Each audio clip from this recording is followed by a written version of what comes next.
Oke, jadi kita mulai dari kondisi sebelum liburan hari buruh kemarin ya teman-teman, bahwa minyak sempat menyentuh angka 120. Itu sebuah angka yang menurut saya sangat berbahaya kalau terjadi lagi. Untungnya setelah tersentuh 120 udah mulai koreksi. Karena bayangkan kalau misalkan di angka 120 harga spot minyak ya untuk Brent crude itu sudah $50 di atas dari anggaran subsidi energi. Jadi teman-teman nggak bisa kebayang nih kita kalau $50 itu kali 7 triliun. Jadi setiap $1 di atas 70 per barrel, karena kan anggaran kita menghitung subsidi itu anggapannya $70 per barrel. Tapi kalau 120 berarti kan ada $50 di atas anggaran kita. 50 dikali 7 triliun ya. Setiap $1 itu naiknya 7 triliun untuk subsidi doang. Berarti ada 350 triliun, teman-teman. Ini sebuah angka yang saya tidak tahu akan dapat dari mana untuk mengcover itu semua, karena sampai hari ini BBM subsidi belum ada yang naik. Yang naik cuma non-subsidi ya teman-teman. Jadi duit kita itu ya terus terkuras hanya untuk subsidi BBM. Nah, lalu hal yang cukup signifikan terjadi di dunia global yaitu adalah UAE juga keluar dari OPEC. Mungkin banyak yang nggak paham ya, artinya peduli apa nih kita sama UAE keluar dari OPEC, nggak ada urusan sama sekali kan. Dan implikasinya apa teman-teman? UAE itu adalah salah satu member yang udah lama sekali di dalam OPEC, 60 tahun. Kebayang nggak 60 tahun? Mungkin some people ya dari di sini belum ada yang lahir gitu kan. Nah, si UAE itu udah jadi membernya OPEC. Selama itu teman-teman mereka jadi bros lah ya istilahnya. Tiba-tiba keluar, bukan 1-2 bulan early notice ya. Kalau kita kerja di perusahaan aja teman-teman, butuh biasa 1 month notice kan, atau beberapa bulan. Apalagi kalau pejabat tinggi gitu. Setidaknya persiapan. Nah, dengan UAE bisa langsung mendadak keluar begitu di tanggal 1 Mei, artinya OPEC ini baru saja kehilangan big brother-nya. Lalu mereka, si OPEC ini ya harus menyesuaikan produksi oil dong tanpa adanya UAE. Dan UAE itu tidak terikat lagi nih dengan kuota. Mereka mau cetak minyak sebanyak-banyaknya, sebisa-bisanya, boleh. Nah, ini yang memberikan sebuah perubahan baru ke depannya. Bagaimana nih minyak? Karena kalau minyak mulai nggak keurus dari, maksudnya OPEC ini udah nggak ada power deh untuk mengatur seberapa banyak minyak yang diproduksi. Kebayang nggak semua Middle East itu cetak maksimal, teman-teman? Ya harga minyak bisa jebol, bisa terjun bebas kan, itu logikanya. Nah, cuma kan nggak mungkin sesederhana itu semuanya exit, bubar, wah itu akan chaos lagi teman-teman. Nah, tapi sementara ini UAE itu akan bisa mencetak minyak dengan kuantiti yang mungkin lebih besar dibanding pada saat mereka masuk dalam OPEC. Artinya expect saja dalam beberapa minggu ke depan mungkin akan ada penurunan harga minyak. Karena OPEC mulai menyesuaikan production, UAE juga akan menggenjot produksi mereka. Kan karena mereka juga ada alasan bahwa peperangan ada kena nih efeknya terhadap mereka. Jadi mereka perlu recover dari kerugian-kerugian itu ya. Cetaklah minyak sebagai penambal duitnya ya. Kurang lebih seperti itu. Jadi kalau kita bayangkan flashback kembali dari segi ekonomi, ngelihat nggak bahwa big organization selama ini itu kelihatannya cuma for show, ya, cuma tampak keren. Bener nggak teman-teman? Contoh, Board of Peace. Board of Peace itu nama organisasinya aja kedamaian.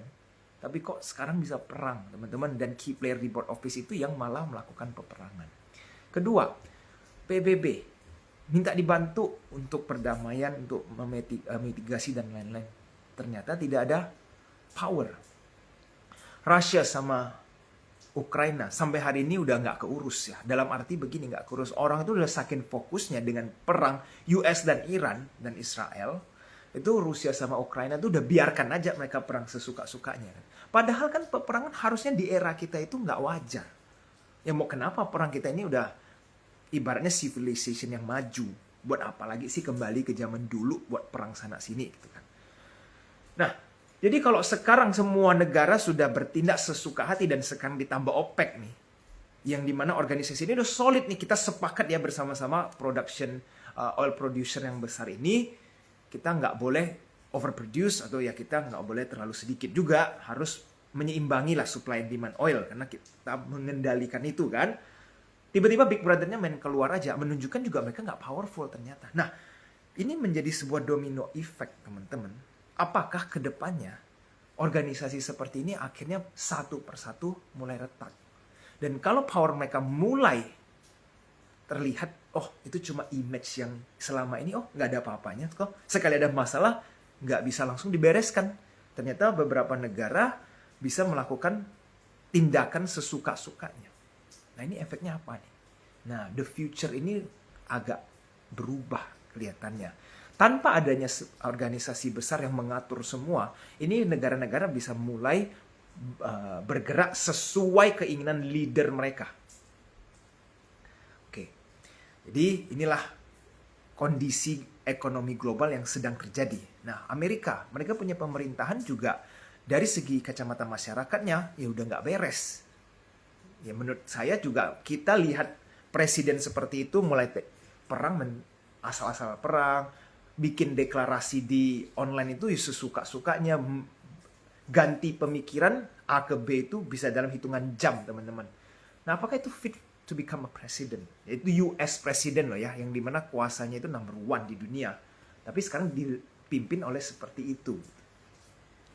Jadi tentunya orang-orang juga kepingin adanya perubahan yang lebih baik. Nah, sekarang mereka akan Amerika ini problem terbesarnya adalah peperangan ini tidak ada yang tahu dan banyak yang expect akan lama, mungkin 6 bulan, bahkan bisanya grafiknya seperti ini. Tense nanti mulai damai. Dalam 1-2 bulan orang pikir akan damai nih karena nggak ada suara sama sekali. Tiba-tiba mulai panas lagi, teman-teman, karena sampai hari ini belum kelihatan apa sih maunya US nih, ya kan? So far mereka juga udah banyak cara yang dilakukan tapi gagal. Nggak ada achieve apa-apa kan, malah satu dunia suffer karena mereka. Jadi sejauh ini juga China belum terlalu melakukan tindakan yang besar, big move dalam kondisi seperti ini. Mereka ya just profiting from the situation yang bisa diprofit, ya mereka profit. Sehingga teman-teman, kita perlu cuma waspadai satu hal, global recession. Itu saja yang perlu kita antisipasi ya. Karena oil shock ini yang menciptakan sebuah krisis energi skala global. Ini seperti COVID lah. Kalau COVID itu kan pandemi kesehatan. Satu dunia ekonominya sempat berhenti secara 3 bulan, lalu harus kembali restart. Nah itu yang membuat terjadinya masalah gitu kan.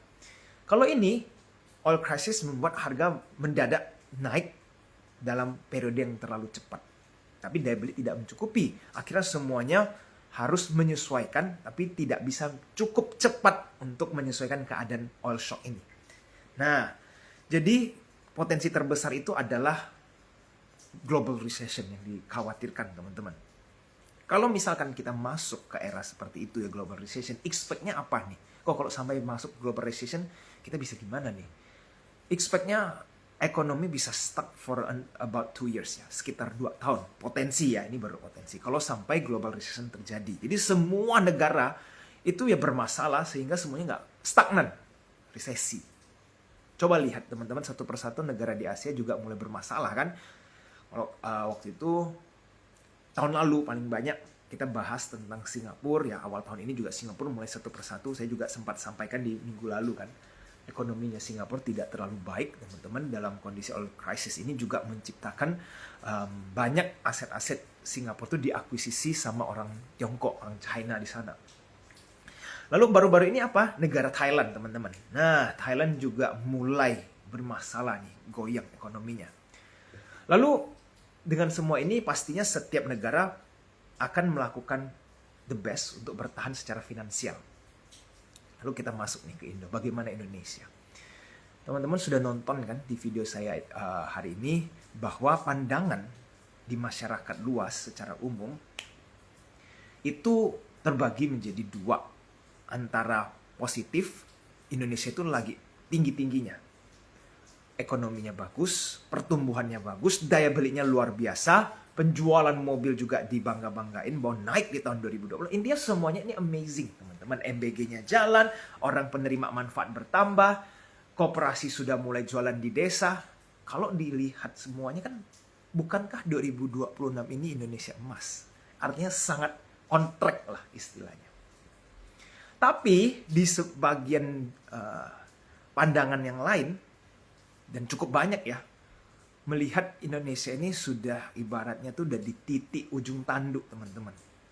Devisa kita berkurang terus, 3 bulan susut secara konsisten, rupiah kita tidak terbendung, barang-barang naik semua, tidak ada sebuah indikator yang make sense untuk mengatakan Indonesia ini dalam kondisi yang baik. Jadi kan bertentangan sekali ya, kita hidup di negara yang sama, kok bisa mempunyai pandangan yang begitu berbeda. Itu teman-teman masing-masing bisa menilai lah. Saya tidak akan membahas terlalu jauh apakah Indonesia sebenarnya lagi baik-baik saja, lagi masa kejayaannya, atau justru sebaliknya.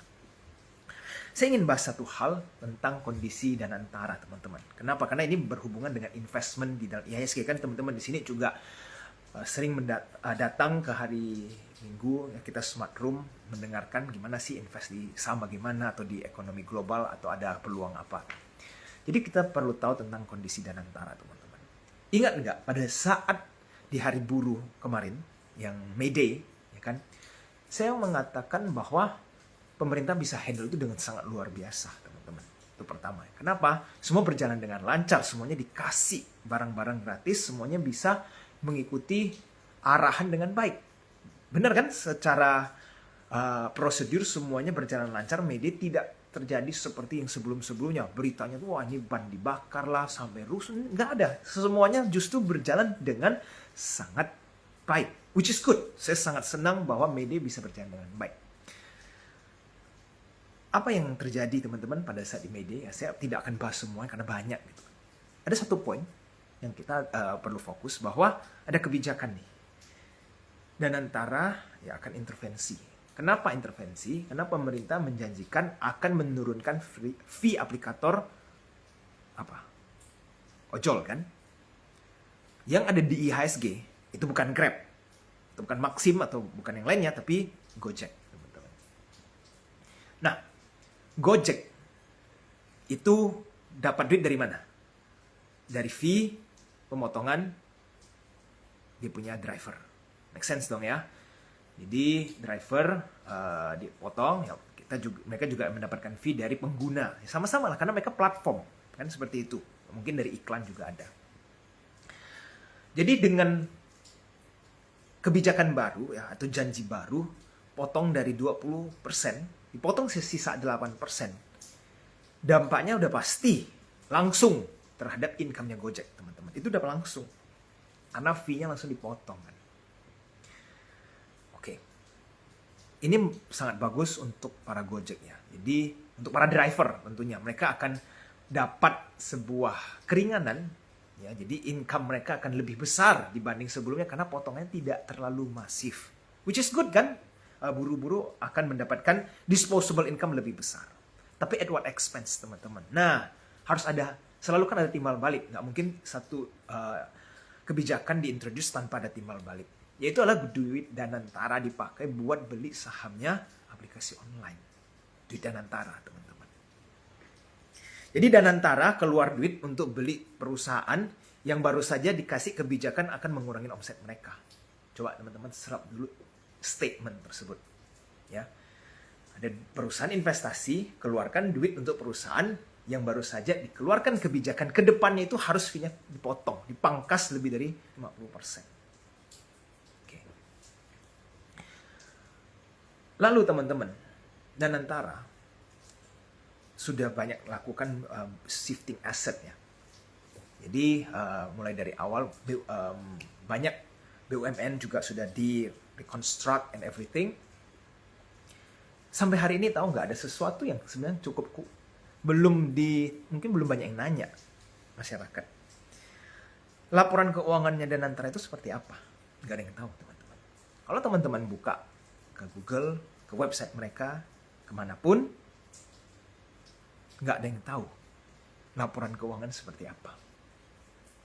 Menurut teman-teman aja deh ya, dari awal Danantara masuk sampai sekarang, jika mereka investasikan di obligasi, di dalam saham, di sektor real, tiga-tiganya dari awal mereka bentuk sampai per hari ini, video ini, di live ini ya, logikanya apakah mereka untung atau rugi? Logika umumnya dulu nih sebelum saya jelaskan. Ya. Kita bandingkan sama investor-investor retail yang juga baru masuk di awal tahun, IHSG contoh, atau bahkan dari tahun lalu. Mereka masuk ke saham, sekarang IHSG kita kandasnya luar biasa. Dari Januari sampai sekarang udah minus 20%, teman-teman. Itu baru IHSG. Orang akan bilang, kok Danantara kan nggak mungkin duitnya banyak di IHSG. Benar, uangnya masih sedikit di IHSG. Mereka banyaknya masuk di BUMN, yang kita tahu nggak semua BUMN bagus. Banking oke, profitnya masih besar, tapi non-banking banyak yang bermasalah, banyak yang rugi. Ya, kan itu Danantara juga harus handle. Kedua, obligasi. Yang banyak kan di obligasi juga. Teman-teman lihat obligasi kita bagaimana nasibnya dari awal, mungkin dari 9 bulan yang lalu sampai sekarang. Karena outflow kita terlalu besar.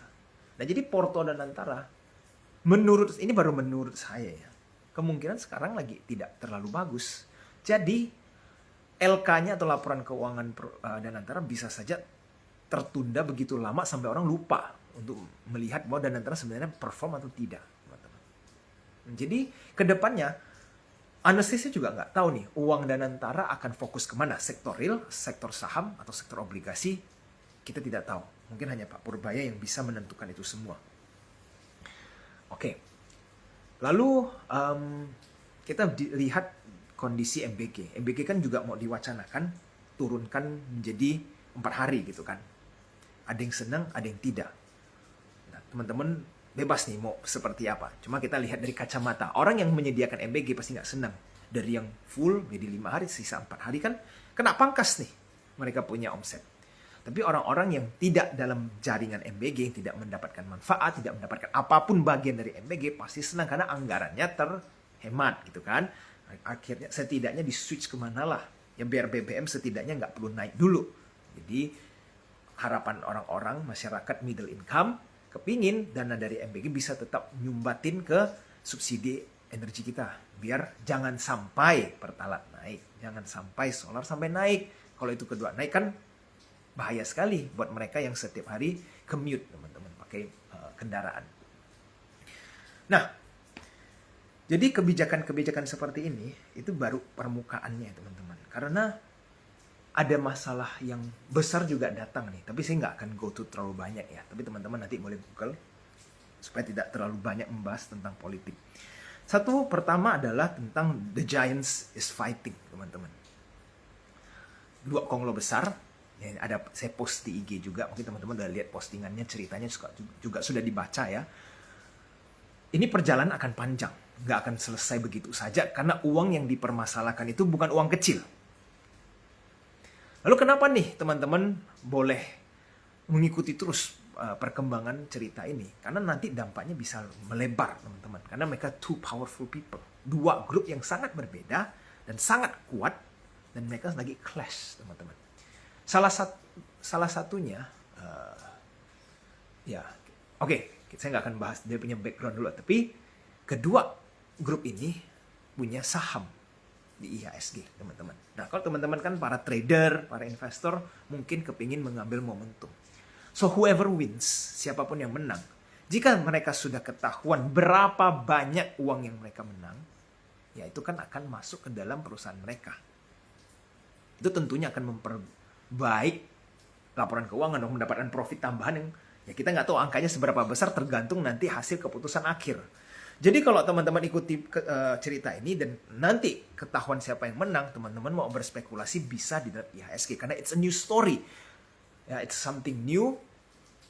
Sahamnya belum terlalu ramai dan jika salah satu orang menang, ada kesempatan untuk berspekulasi. Ya, ini buat jangka pendek ya, bukan untuk diinvestasikan. Tapi ingat ini perjalanan akan panjang karena 2 giants is clashing, teman-teman. Ini bisa merambat kemana-mana. Oke. Kita nggak tahu siapa yang salah atau tidak. Saya juga nggak ada yang tahu karena saya benar-benar have no clue. Ini masalah kan sudah lama sekali. Jadi hanya keputusan nanti hakim yang bisa menentukan siapa yang benar, siapa yang salah. Kedua, masalah yang besar baru-baru terjadi nih teman-teman. Nah, ini lebih ke pemerintahannya. Jadi teman-teman mau ikutin boleh, karena kita nggak tahu nanti dampaknya bisa panjang atau akan di-cut langsung. Yaitu adalah satu tokoh masyarakat mengatakan another tokoh masyarakat lainnya sesuatu itu tidak baik. Nah, saya tidak bisa sebutkan di live ini ya. Mungkin nanti di close room mau bahas, silakan. Jadi ini ada hubungannya dengan presidential kita juga. Nah, kenapa kita perlu tahu ini semua? Ini menunjukkan bahwa gejolak dari dalam internal ini itu belum selesai nih. Terus ada problem dan asing itu melihat, teman-teman. Kok begini nih, Indonesia itu banyak gejolak kan? Kita nggak mau Indonesia seperti ini kan sebenarnya. Dan kita juga selalu berharap bahwa pemerintah is gonna solve this. Kita harus percaya, karena nggak ada cara lain selain pemerintah yang solve ini. Kalau teman-teman terus komplain, terus ibaratnya ada orang-orang kan yang fanatik juga, menghina lah sampai kita ngapain hina mereka gitu kan. Kalau toh kita juga berharap mereka untuk solve our country. Kita sangat butuh mereka untuk menyelesaikan problem-problem, kalau nggak negara ini hancur kan. Kita nggak mau itu semua, karena kita wish stay in Indonesia. Nah, tapi kalau masalah ini terus berkepanjangan, asing menilai kita, masalah terbesar itu adalah outflow.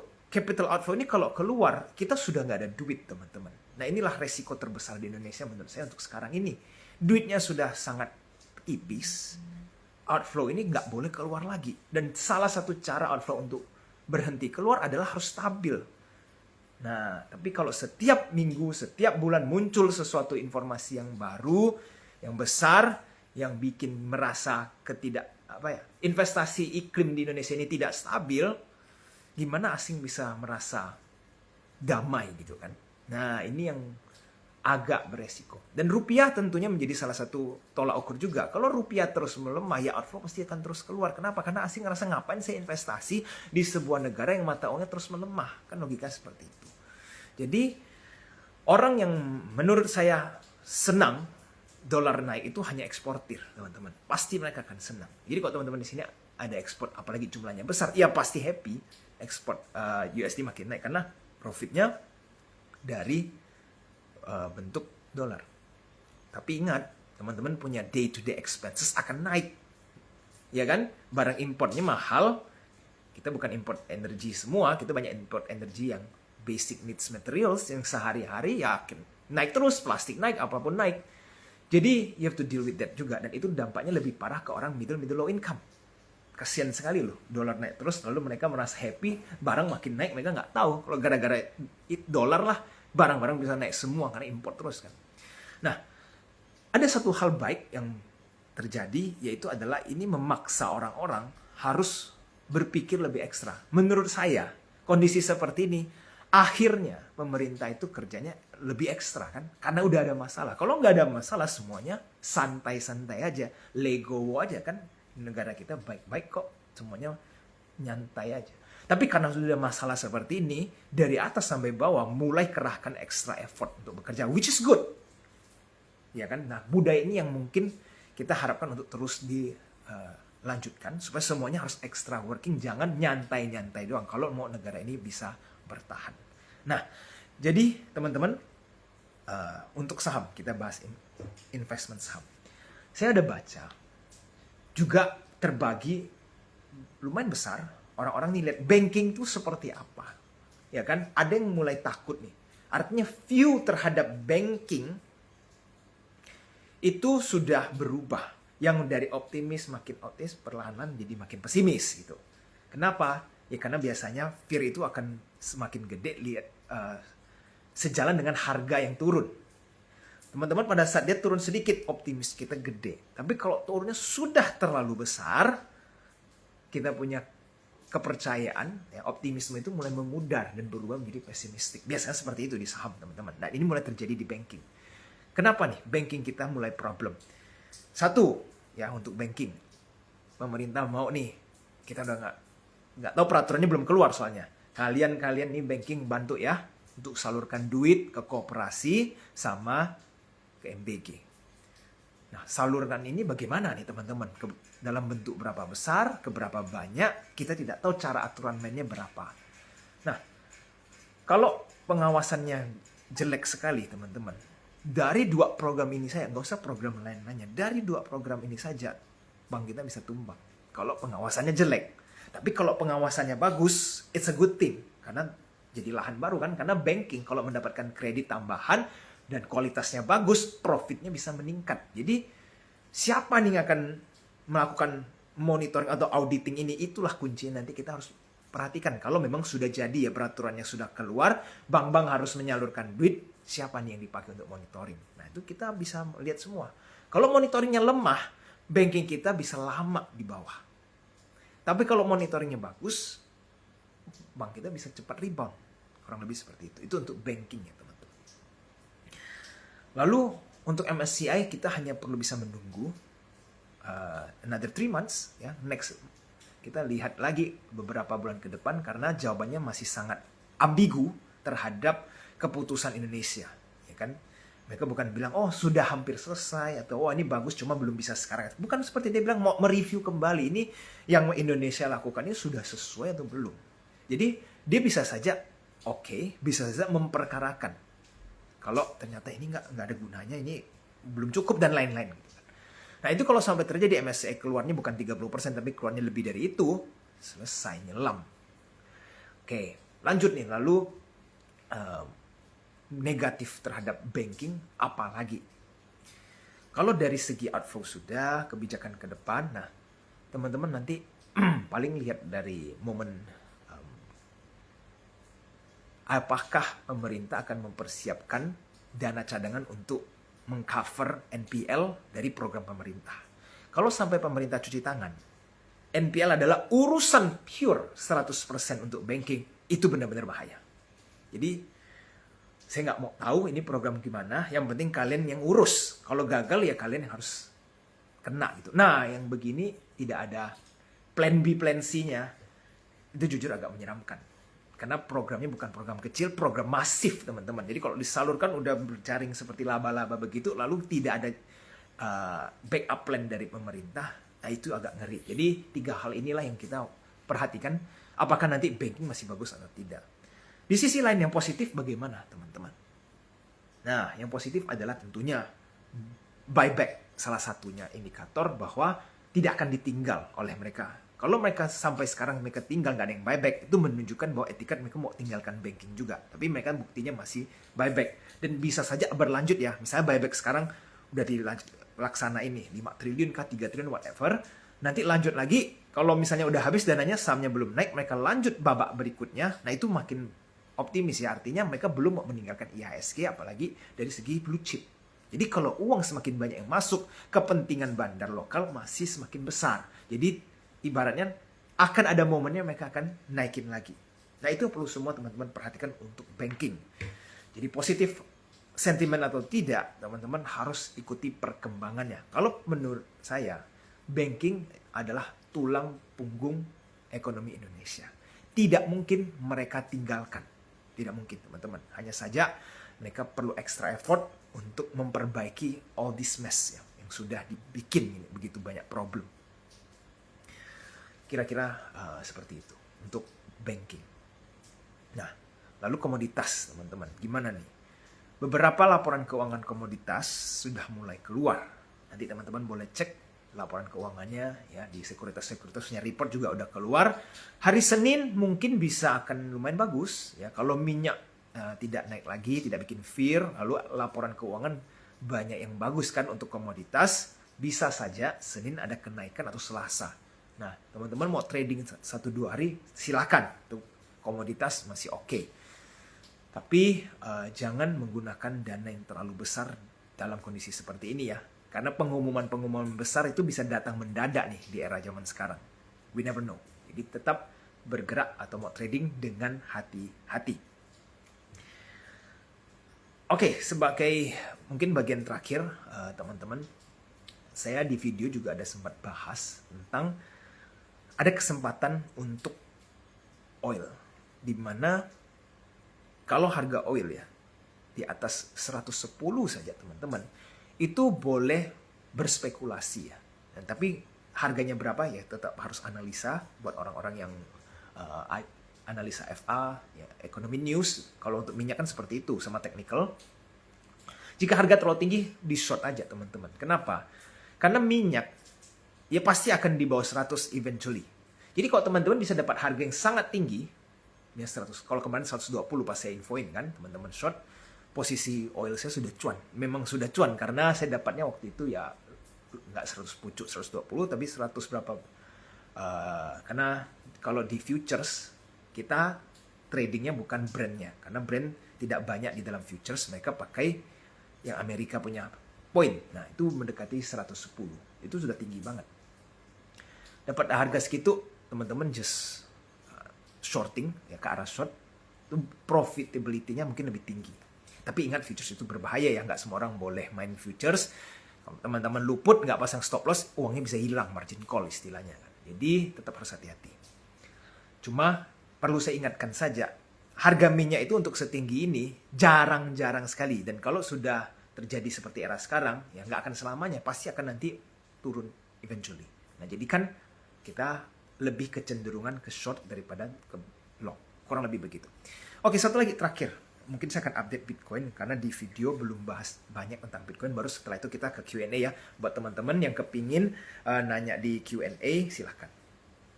Bitcoin ini banyak yang penasaran juga. Ya karena kita mau hunting Bitcoin nih teman-teman.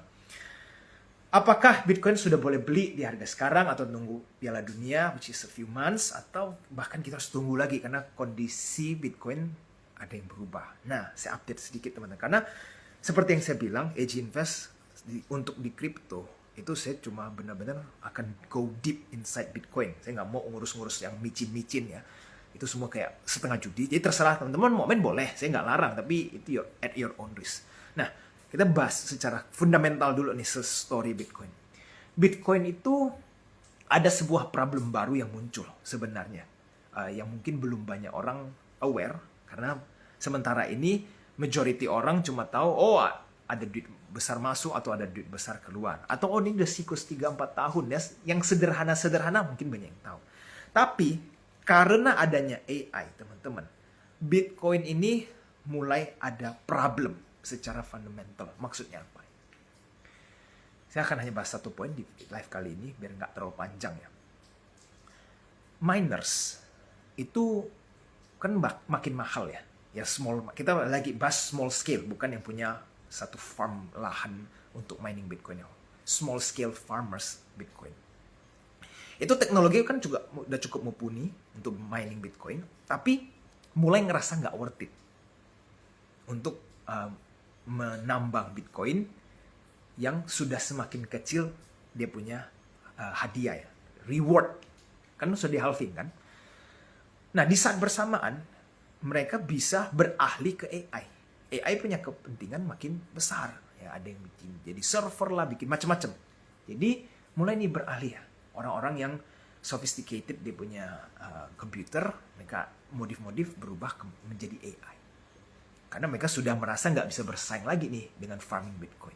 Nah, kita nggak tahu nih ke depannya orang-orang yang melakukan itu mentransformasi atau beralih dari yang full all in Bitcoin, yang fokusnya cuma Bitcoin, mulai beralih ke AI. Karena ingat, AI itu banyak sekali yang mulai dapat uang sangat banyak. Mereka ciptakan AI, mereka jual secara komersial, melakukan subscription fee. Misalnya 1 bulan $18, $20, berapa puluh dolar, itu cuannya bisa gede sekali kalau dipakai, teman-teman. Ya, komunitas yang ribuan orang aja kalau subscribe per bulan, udah dapat berapa mereka? Lebih cepat daripada mereka mining Bitcoin yang harganya fluktuatif dan another cycle itu bisa 3-4 tahun lagi loh. Jadi dalam 2-3 tahun ini, kalau mereka banyak yang berahli, nah, what happened? Ya kan ini gimana nih? Minat terhadap Bitcoinnya bisa sedikit berkurang karena disedot sama AI. Dan lihat, AI punya saham itu menghisap berapa banyak duit asli ya. Real money kena mereka hisap semua.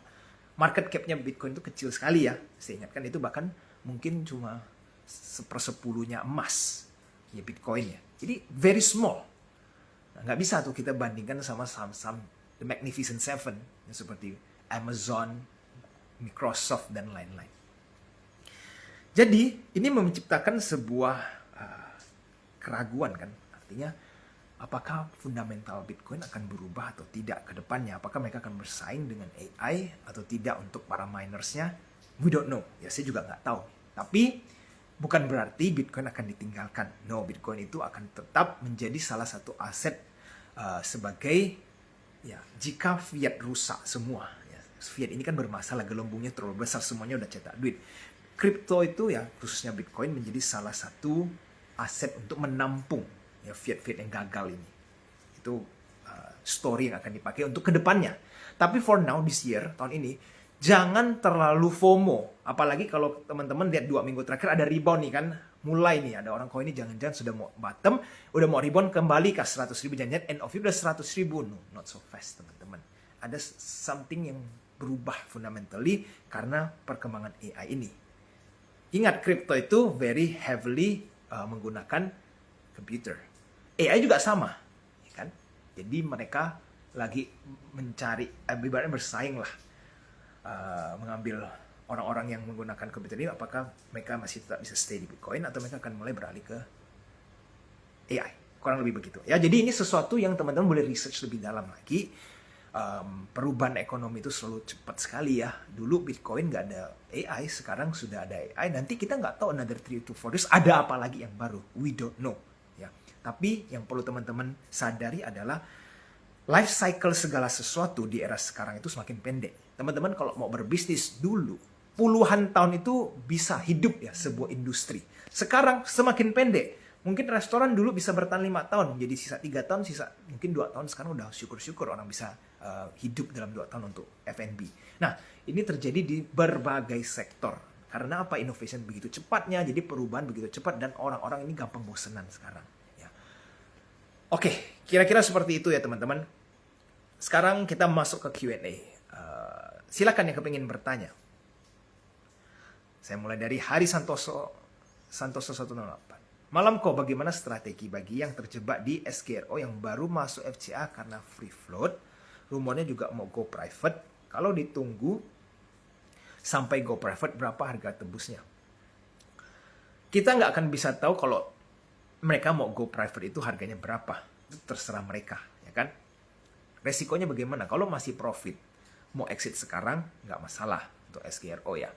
Tapi kalau sudah loss, teman-teman analisa baik-baik. Kenapa bisa sampai masuk dan tiba-tiba di harga tinggi, istilahnya kan begitu. Nah, jadi sementara ini, kalau memang bisa profit taking, ya melakukan profit taking aja. Bertahap boleh, jadi buang 30% dulu. Lalu nanti lihat kalau ada kenaikan, jual lagi.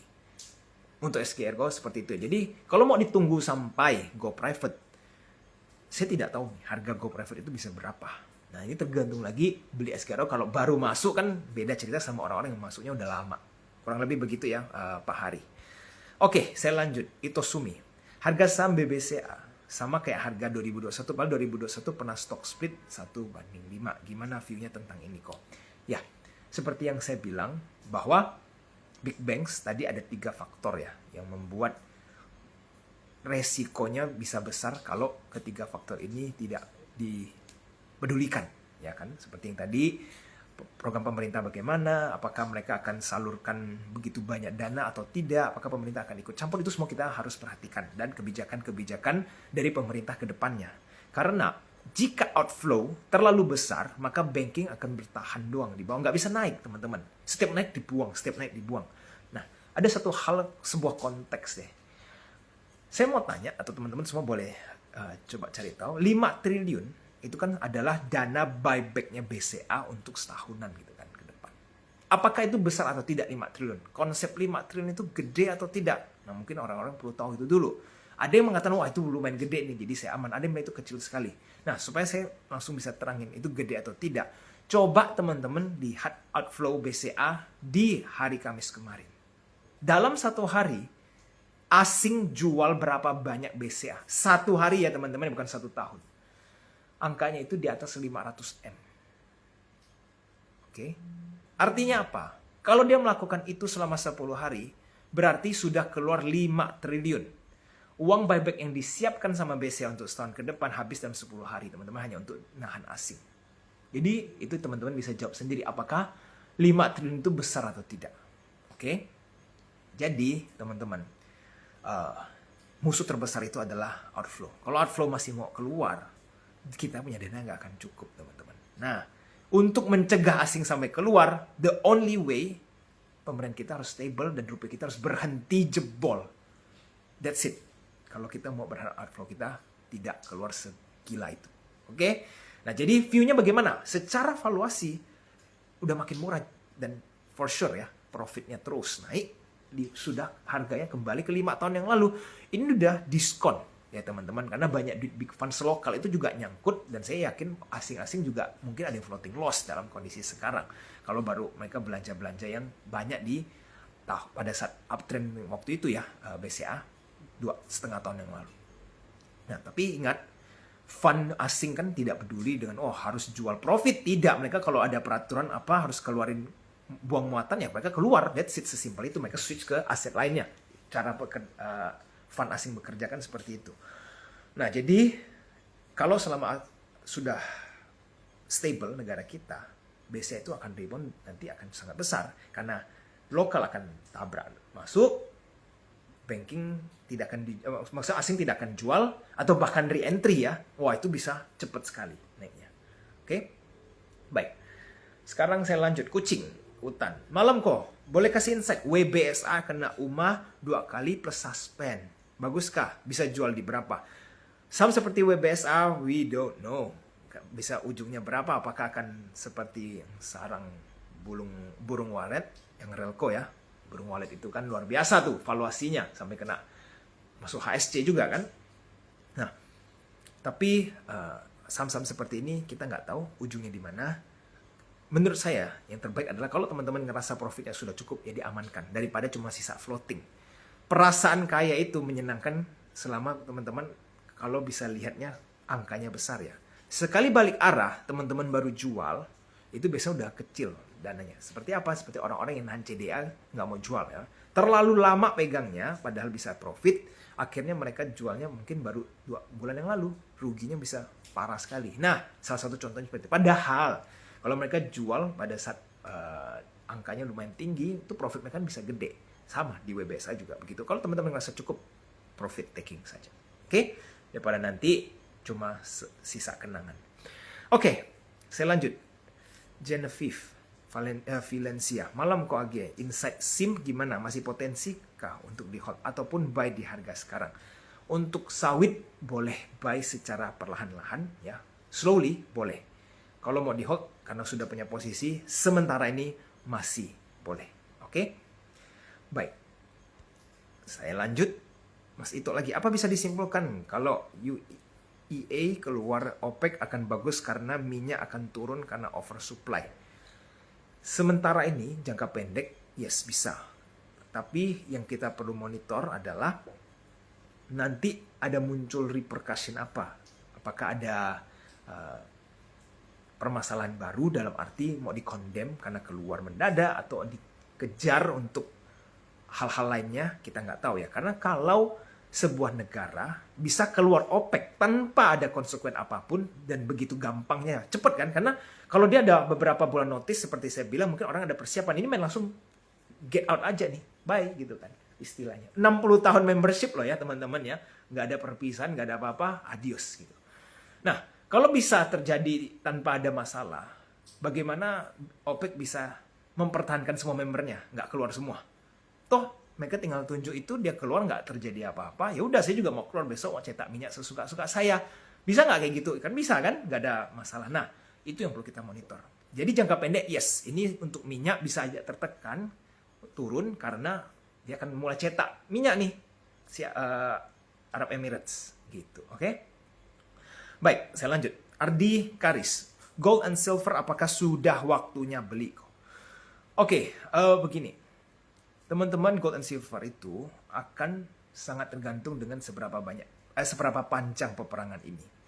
Kalau misalkan perang, kita assume ya. Ini sebenarnya tergantung teman-teman juga. Teman-teman kan juga bisa lihat kondisi perkembangan perang bagaimana. Tapi gambarannya begini, kalau teman-teman menganggap perang ini bisa berjalan sampai another 6 months ya, 6 bulan lagi ini baru bisa selesai. Maka teman-teman mau beli emas, trading kan dari harga sekarang, lalu 3 bulan lagi jual, boleh nggak? Ya boleh, ya jangan jualnya 6 bulan. Tapi kalau teman-teman ngerasa perangnya udah sebentar lagi mau selesai nih di depan mata. Teman-teman belinya sekarang nih emas, tiba-tiba damai, ya pasti loss. Ya kan? Kalau perangnya tiba-tiba damai, semuanya menjadi stabil, dapat solusi, semua jabat tangan, emas ya siap-siap di profit taking sama big funds, karena uangnya akan siap dipakai untuk gerakan ekonomi lagi. Karena ngapain mereka simpan duit di emas? Kan nggak bisa apa-apa, nggak bisa dipakai buat apa-apa, kan cuma store of value. Jadi kalau ada peluang untuk menggerakkan duit di sektor real, ya keluar semua ya teman-teman yang sekarang duitnya nyangkut di saham atau di sektor indices emas. Kurang lebih seperti itu. Jadi semua tergantung pandangan teman-teman terhadap perang. Kalau saya lihatnya, mungkin perang ya akan on and off. Jadi kalau mau masuk ke dalam emas, tunggu kira-kira dia punya sentimen tuh udah mau ke arah damai gitu. Nah nanti udah mulai slow down, udah mau kelihatan ada seperti secerca harapan udah mau damai nih. Biasanya emas akan turun. Nah di situ beli boleh. Jangan pas lagi naik teman-teman jadi beli karena FOMO itu udah pasti. Wah ini makin naik lagi, jangan-jangan naik lagi. Nah kata jangan-jangan inilah yang biasa paling mahal teman-teman. Oke, baik. Selanjutnya Darwin Haryadi. Kok BBC dan BBRI menarik banget di koleksi harga sekarang ya. Saya pernah sampaikan di video bahwa kalau big banks teman-teman nggak mau tunggu kelamaan, boleh belinya nanti di semester 2, mungkin di kuartal keempat. Nah, baru mau beli di situ, boleh nggak? Boleh. Kalau ditanya, kok mau beli sekarang nggak? Ya, kalau mau beli sekarang berarti teman-teman udah siap nunggu aja sih. Ya, karena another 3 or 6 months, mungkin dia akan sideways, ya makin turun ya bisa kalau nanti MSCI muncul another problem gitu kan. Atau pemerintah kita mulai ada masalah-masalah baru yang kita belum tahu. Nah itu bisa tuh kena outflow. Ya, atau rupiah tembus 17.800 misalnya. Wah itu big bank siap-siap jebol teman-teman. 17.800 ngeri sekali ya. Sekarang banyak orang kan narasi bahwa gimana nih kalau rupiah sampai 20.000. Saya nggak bisa kebayang jujur Indonesia yang kalau bisa sampai 20.000 di tahun ini. Itu parah sekali teman-teman. Saya nggak tahu ekonomi sengeri apa. Barang-barang itu mau naik setinggi apa. Kalau dolar menyentuh 20.000 pasti ada yang pecah. Ada yang financial collapse. Entah itu perusahaan kah, entah itu BUMN, entah itu apa. Ada yang akan collapse kalau Indonesia tiba-tiba rupiahnya jadi 20.000. Jadi saya sih nggak expect akan sampai 20.000 ya. Karena itu mengerikan sekali. Mungkin BI udah intervensinya mati-matian gitu. Nah, the worst things ya, the worst I can think of ya. Mungkin 17.700 itu sudah sangat tinggi ya teman-teman. Ini udah 17.300-400 nih bentar. Mungkin BI akan stabilisasi lagi, intervensi. Nah kalau udah di 17.700 itu udah hot banget. Nah itu udah lumayan tinggi. Kira-kira begitu. Jadi Bank BCA dan BRI menarik koleksi nggak? Boleh saja kalau mau beli sekarang berarti siap nunggu lama. Kalau saya pribadi teman-teman mau nunggu nanti akhir tahun baru belanja. Ya, mungkin di Q3 akhir atau di Q4 tidak akan terlambat. Gitu. Oke, baik. Saya lanjut. Adik lagi, kalau kondisi negara semakin memburuk, apakah profit Big Bang akan menurun? Profit Big Bang itu sebenarnya teman-teman, ya mereka cari duit itu bisa banyak. Ya kan, ada kadang kalau mereka lihat Bank BI kasih bunganya tinggi, nanti mereka bisa parkir di situ lumayan besar supaya dapat profit secara cuma-cuma gitu kan. Itu salah satu cara juga. Makanya pada saat suku bunga dikerek naik, mereka kasih bunga deposito ke masyarakat kan kecil, tapi mereka bisa dapat profit udah tinggi nih dari BI. Ya udah dapat profitnya besar, marginnya makin gede, free money gitu. Nah jadi kalau semakin susah, sebenarnya masalah terbesar dari Big Bank itu adalah NPL, ya kan? Karena kalau NPL mulai bengkak, itu yang menguras profit para banking. Dan big boss terbesar NPL adalah pada saat mereka menyalurkan program-program government. Kalau tidak termonitor. Kalau teraudit dengan baik, itu bagus. Karena dapat ladang baru kan. Kan banking begitu, mau menyalurkan kredit. Kalau semakin banyak yang menyalurkan kredit yang kualitasnya bagus, mereka punya cash flow makin meningkat. Yang sebelumnya nggak ada program itu, mereka harus cari-cari nih ke masyarakat yang mungkin nggak tahu hasilnya gimana. Tapi sekarang ini ada program begitu masif, mereka salurkan. Ya kalau kualitasnya bagus, iya profit lah banking. Tapi kalau jelek, itu yang celaka. Jadi kalau negara semakin memburuk, tentunya resikonya pasti cukup muncul ya dari segi NPL-nya. Gitu. Maka kualitas kreditnya yang harus diperhatikan. Oke? Baik. Saya lanjut. Kok AG bisa minta view-nya data? Lagi turun banyak. baru beli tapi sudah loss, bisa hold atau jual. Teman-teman, saham internet ya, jangka panjang itu pasti bagus, yang jangka panjang. Untuk jangka pendek seperti ini, teman-teman perlu agak hati-hati karena again, dana-dana yang bermain di saham-saham agak sepi, itu volatilitasnya agak tinggi. Ya, karena order booknya akan agak tipis nih teman-teman. Kalau view-nya secara fundamental, data is good. Definitely it's good. Cuma kalau mau belanja masuk ke dalam, jangan langsung all in. Karena volatilitas pasar lagi tinggi. Jadi kalau bisa dapat harga lebih bawah ya why not? Kita sabar-sabar menunggu. Ya, kira-kira seperti itu. Jadi kalau mau masuk secara perlahan-lahan jangan jor-joran untuk momen-momen seperti ini. Baik. Saya lanjut. Xiao Uxia. Tolong view MBMA. Komoditas so far masih oke. Jadi teman-teman yang mau trading boleh selama pasang stop loss yang cukup solid. Berapa persen kalau untuk main komoditas? 10% oke. 10 itu udah menurut saya cukup reasonable. Jangan terlalu gede sampai 20% lebih karena volatilitas kan tinggi. Sayang kalau sekali rugi 20% kan lumayan dalam tuh. Jadi 10% cukup oke. Ya, itu untuk komoditas MBMA salah satu komoditas, so it's still okay.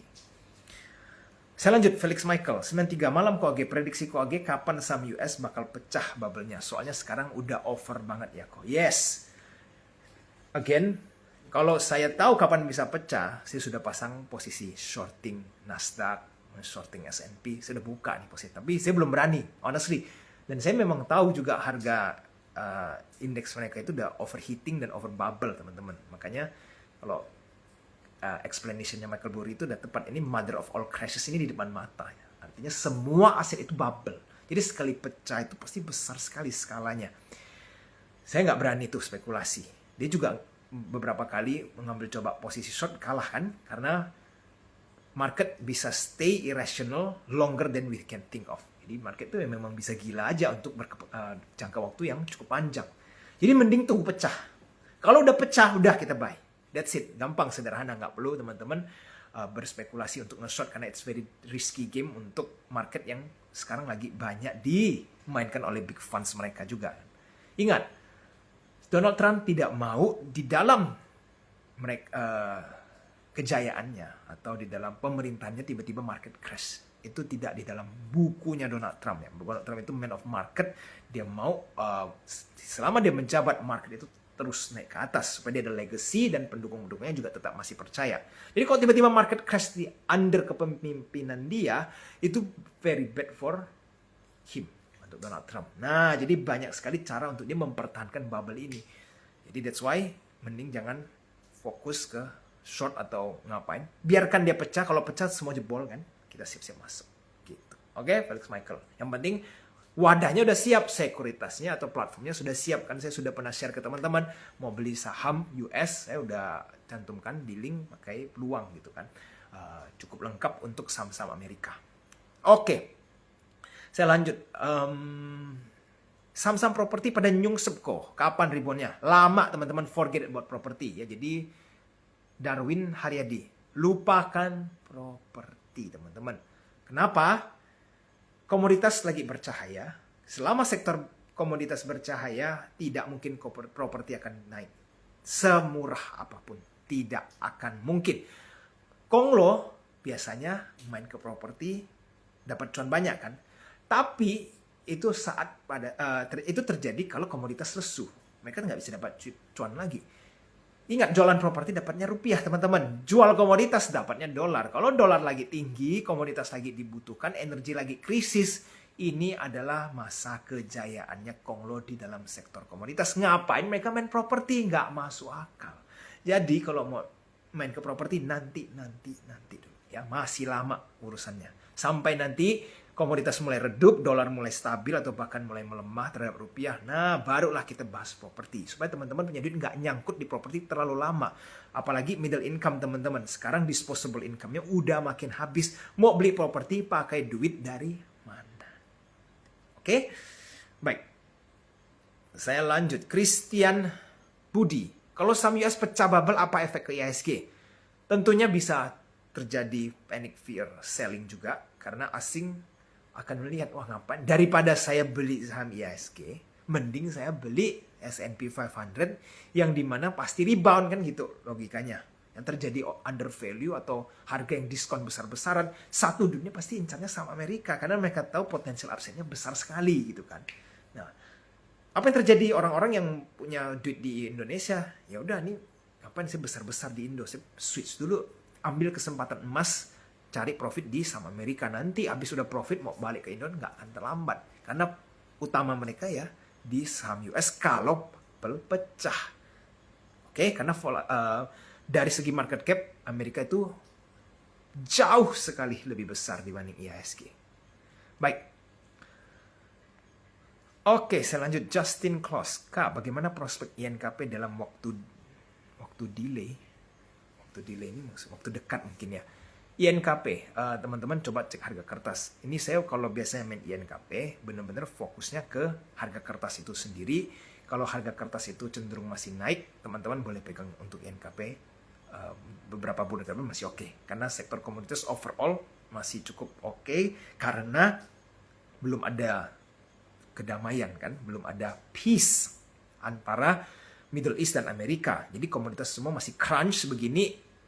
INKP masih ada harapan.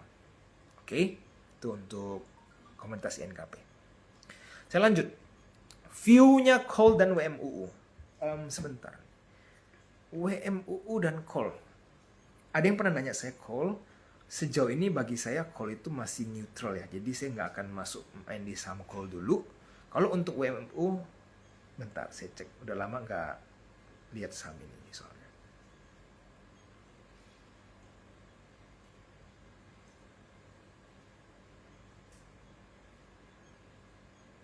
WMUU kemarin mereka ada tertahan di support yang saya bahas pakai T aja. Karena kalau bahas nanti yang lain terlalu panjang. So far kalau mau beli masih oke. Batas stop loss-nya mungkin under 65. Kalau di bawah 65 langsung exit dari WMU. Jadi kalau mau beli kan harga 70 masih oke ya. Dengan stop loss under 65. Batas stop loss tersebut angkanya masih reasonable. Di bawah 10%. Jadi masih oke kalau mau berspekulasi. Nah, cari untungnya berapa? Silahkan mau 10% boleh, 5% bebas. Yang penting teman-teman jangan main terlalu panjang di market-market kondisi seperti ini. Baik. Semoga menjawab. Oke, saya lanjut. Ito Sumi, tolong analisa bandarmologi Goto karena ada isu pemerintah masuk lewat Danantara. Nah, ini yang udah saya bahas ya teman-teman ya. Danantara ini apakah dia akan cari cuannya bukan lagi dari profit di sektor real ya, ibaratnya dari keuntungan saham nih. Wah, Danantara masuk bikin sentimen positif lalu jual. Apakah seperti itu cara mainnya? Kita tidak tahu karena Gojek baru saja kan diminta pemerintah untuk potong fee-nya. Karena ojol kan, aplikator ojol kan salah satunya Gojek. Jadi fee-nya kalau nggak ditimpu dengan profit mainstream lainnya, kita nggak tahu nih apakah Q2 bisa merah lagi atau tidak. Nah, ini saya belum hitung untuk pemotongan jadi 8%-nya seberapa besar dia punya dampak ke laporan keuangannya. Tapi kalau nanti Q2 sampai merah lagi teman-teman, ya siap-siap bertengger di angka 50. Karena mungkin Danantara mau belinya di 50, we don't know ya. Jadi sementara ini Goto masih oke. Kita nggak tahu Danantara punya nama, apakah akan mereka push ke atas atau tidak. Kalau iya, berarti Senin depan akan di-push. Nah, kalau ada kecenderungan itu, mungkin teman-teman bisa, kalau ada posisi mau sell on strength, silahkan. Kita sell on news. Orang-orang mau belanja, kita udah harus exit. Kurang lebih seperti itu ya untuk Gojek.